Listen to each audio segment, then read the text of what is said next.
वाहेगुरु जी का खालसा, वाहेगुरु जी की फतेह। आप सबका वेलकम है शुभ कर्मस चैनल में। एनपीएस खालसा नरेंद्र पाल सिंह खालसा लुधियाना की तरफ से। प्यारे दोस्तों, मनुष्यता की सेवा सबसे उत्तम सेवा और सबसे बढ़िया सेवा, और ये सेवा बाखूबी निभा रहे हैं हमारे बहुत ही प्यारे सरदार गुरप्रीत सिंह मिंटू जी।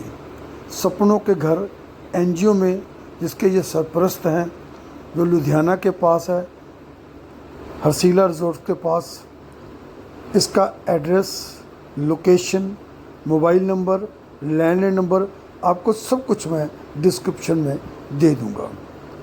दोस्तों, आज नरसिम्हा जो कि छोटे छोटे से 4 बच्चों की माँ है, एक बच्चा 2.5-3 साल का होगा सबसे छोटा, बड़ा बच्चा 10-12 साल का होगा। उसको 2022 में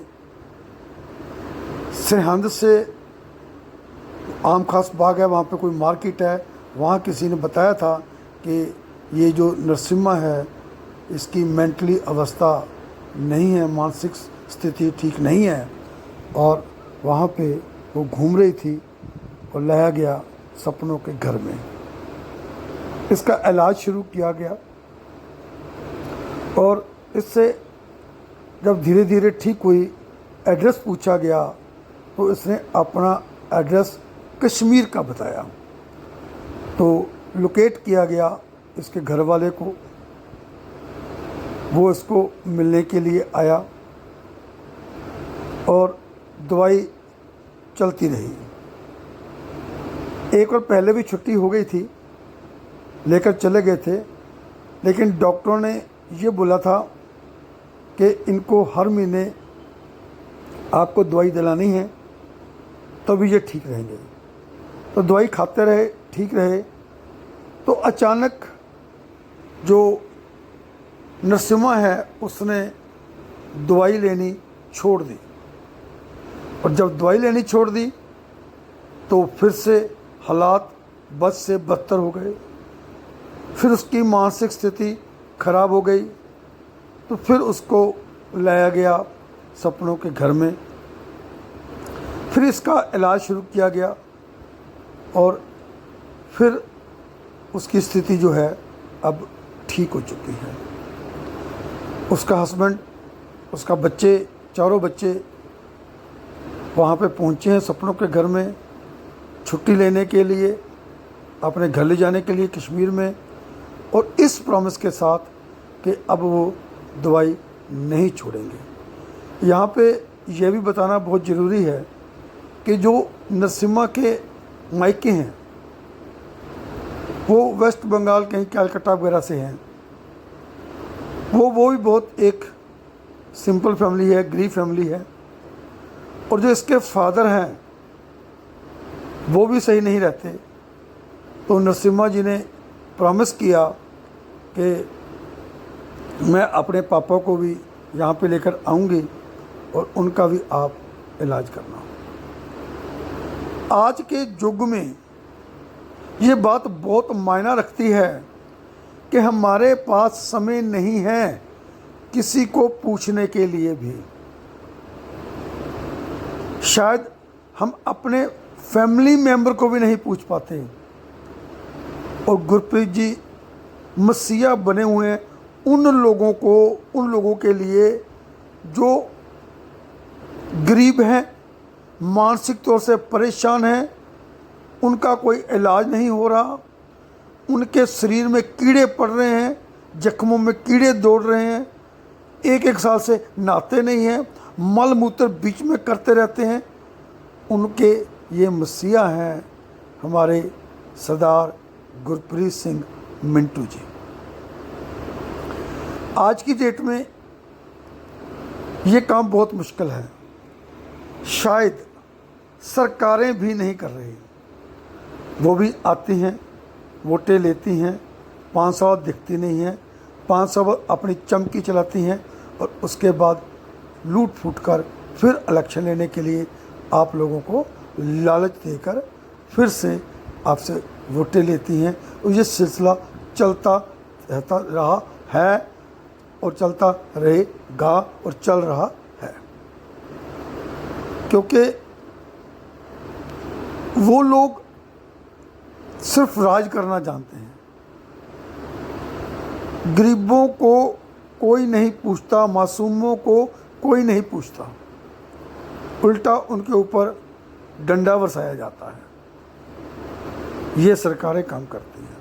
हमने देखा है कि कैसे हरियाणा जाने के लिए सड़कें रोक दी। जब दिल्ली जाना था, हरियाणा ने सड़कें रोक दी, बहुत बड़े बड़े किल सरिये ठोक दिए कि ये आगे ना जाएं, अपनी मांगें ना मांगें। उनकी जो मांगें 2 साल बाद मानी गई थी उनको भी पूरा नहीं किया। ये सरकारों का काम है, सरकारें ऐसा ही करती हैं।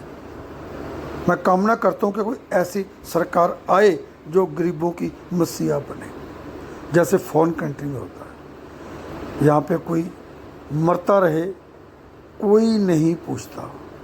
जी हाँ, कोई भी नहीं पूछता, कोई मरता रहे तो भी। हमें ज़रूर जाना चाहिए सपनों के घर एनजीओ में, जिसके सरपरस्त गुरप्रीत सिंह जी हैं, और वहाँ पे जो 700 लोगों का परिवार रह रहा है, उस परिवार को अपनी हमदर्दी जतानी चाहिए और बताना चाहिए उनको कि हम आपके फैमिली मेंबर हैं, हम गार्डियन हैं आपके, हम आपका साथ देंगे, हम आपके साथ खड़े हैं, आपके दुख में और सुख में। और वहाँ पे जाइए, उनकी सेवा कीजिए, उनके लिए फ्रूट लेकर जाइए।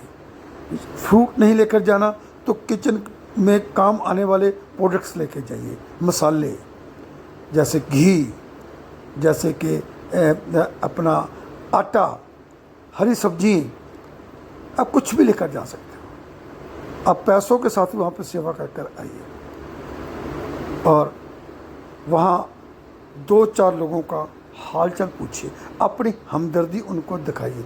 उनकी बातों को, किसी को कोई दुख बताता है तो सामने वाले का दुख आधा हो जाता है।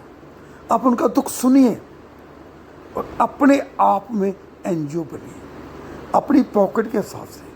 आप 1 को संभाल सकते हो 1 को संभालिए, 10 को संभाल सकते हो 10 को संभालिए, लेकिन ये सोशल वर्क आपको करना पड़ेगा, क्योंकि हमें ही करना है।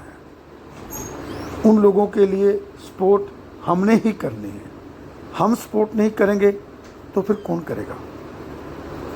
तो मैं आपको विद फोल्डिंग हैंड्स रिक्वेस्ट करता हूँ कि आप एक बार ज़रूर जाइए सपनों के घर में और वहाँ पे जाकर देखिए कि कैसे किचन चलता है 700 लोगों के लिए, कैसे हॉस्पिटल चल रहा है, कैसे गुरुद्वारा चल रहा है, वो लोग कैसे रह रहे हैं, उनका सुबह का रूटीन देखिए, कैसे सुबह सबको जो नहीं खुद नहा सकते उनको नहलाया जाता है, जो खाना नहीं खा सकते उनको खिलाया जाता है।